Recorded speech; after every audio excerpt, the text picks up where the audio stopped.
Hello, Hopwood families. How you doing? Hope you're doing well. Today, I wanted to talk about the next keystone habit that will be really, really beneficial to the lives of your kids and also to your own life, and that is the practice of a devotional time. That's a common word that many of us have grown up with, and how I'm describing it to the youth is a time where we devote our attention and our thoughts to God. So, my goal is to have 15 minutes of devotional time, and just like the prayer habits that I hope you all are trying to incorporate into your family life if you haven't already, once a week, that's my goal as the minimum. All of us can encourage our kids to find 15 minutes one time a week. My goal that's my goal for the minimum. My goal for the maximum, obviously, would be just praying without ceasing. But a realistic maximum goal would be 5 days a week, just because for most of us, Monday through Friday, that's a set routine. And if we can slide in a set routine of scripture reading, devotional time, and this is an individual, private devotional time. So the first keystone habit is praying as a family. And again, just doing that once a week, maybe twice a week as your minimum if you're not doing anything at all. If you already have a practice, rock on, keep up the good work. But if you haven't, starting from nothing is extremely hard. So just shoot for one prayer time a week with your kids. The second keystone habit, as I just mentioned, is going to be this devotional time, which I'm encouraging the middle schoolers and high schoolers to do. If you have older elementary age kids, this is something that they can also tap into. The sooner they can start this practice, the better. And so I'm going to describe a little bit about what that's going to look like. So first I'm going to talk about what a 15-minute devotional time is going to look like. And then second, I want to talk about just a few reasons why it is really, really important for them to do. This semester, the rest of the semester and through the summer, we're doing a theme called Tracking the Divine Life. So I'm taking the metaphor of a tracker. I'm drawing on a memoir from a guy who learned how to track from his friend's grandfather, who was a tracker for a Native American tribe. So that's cool. There's also a guy I'm listening to who's a tracker in South Africa who tracks wild game in the African bush. So that's pretty interesting. And the metaphors for tracking wildlife, that's a similar type of skill when we talk about what's God doing in your life, what's God doing around us in the world. That's a skill that needs to be cultivated. And so that's one of the things that a devotional time is going to be able to do is cultivate this skill of recognizing God in everyday life.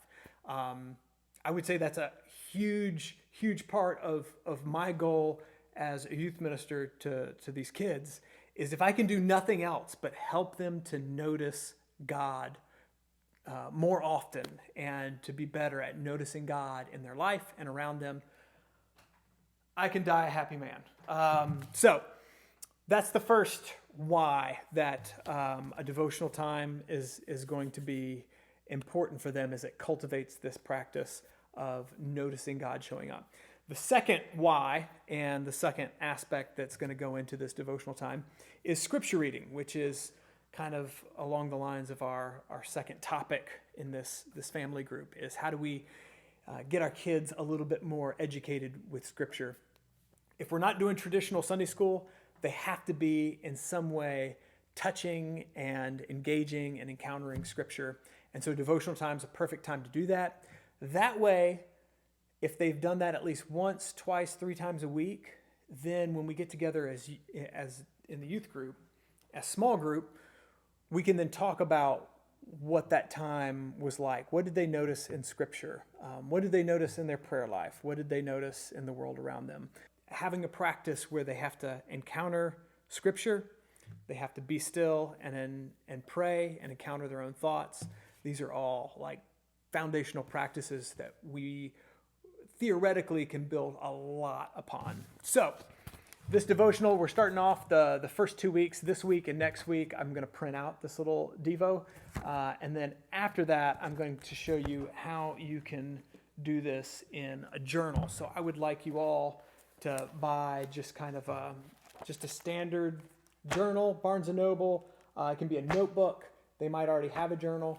But if you can buy your kids a journal, this is going to be something that I'm going to teach them how to use a journal in a really, really simple way. Again, 15 minutes and the 3 things they're going to do. So those are some of the whys. I'm kind of mixing this all in, but I think you get the picture. First thing they're going to do for the first 5 minutes, they're going to read a scripture text, and this devotional leads them through just a series of questions like, what did you notice? Did you have any questions about the text? Was there anything about the text that you found encouraging, right? And so they just encounter the text. They should be able to have one thing to say, whether they were edified by something, they had a question about something, or they thought something was really, really interesting or neat, right? So they encounter the text, that's 5 minutes. The next 5 minutes is basically kind of guiding them through a time of prayer and reflection. So first, they're going to remember and think back over their past day or their past week, any time that they felt any of the fruit of the Spirit. So just noticing the fruit of the Spirit, whether it's in your life or around you. That's the first step of noticing where and how God is showing up in your life. And so this is to get them into that habit of noticing and thinking back on their life. We also, I'm going to have a question there for them to think about things that excited them in their day. This is going to be really important the older they get, because this is how they find out what they're gifted at. The more they do this, this is how they're going to find out what their vocation is, what their calling is, because our calling comes out of the things that move us and stir us. So if we can instill this habit in them now, this is really priming the pump for when they're juniors and seniors and thinking about college and what college they're going to pick, what kind of field they're wanting to study. This will help them with that. So that's why this is important, and it's couched in prayer. So that's the second thing. What excited you, what interests you, and that's some of the reasons why it's important, because those are the ways in which we notice God, we notice our own gifts. And finally, was there anything that upset you or unsettled you, right? This is to help them. Some of your kids might be prone to depression. This is going to be crucial because they're going to be able to name the things that are painful for them. Because when you name what's painful for you, that gives you a little bit of power over them, gives you a little bit of control so that you're not a victim of your feelings if you can name them. And then we have these small groups where we're not going to force them to say what's in their journal, but we're going to encourage them. So if there's something that they want to share that upset them, this is just going to be, again, really, really a healthy part of their spiritual life, but also a healthy part of their psychological growth. So 5 minutes of just there's 3 little questions I run them through for their reflection. I have this all written down, so you don't have to remember it. This is just to give you an overview. And then the last 5 minutes, they spend a little bit of time naming the things that they're thankful for, which I've mentioned before, and naming things that they want God's help with, or places they want God's presence to be active and at work. So thanksgivings, supplications, that's the last 5 minutes. And so this is something that I want them to do individually, because I want us as a community to cultivate a healthy corporate communal devotional life and worship life, as well as an individual devotional life. Those are 2 components of a really healthy life. I'm going to email you and post this. This is this week's really simple Devo. There'll be another one printed out for next week. And then we're going to transition into how to do this simple outline in their own journals. And hopefully this is something that they can build, and it's something that can evolve as they grow up. But that's to get us started. That's both why it's important and what it is that we're going to be doing. So thank you for your time and attention. And again, if you can encourage your kids 15 minutes at least once a week, that will be fantastic. And if they don't get it in, we've even worked this into when we gather on Sundays.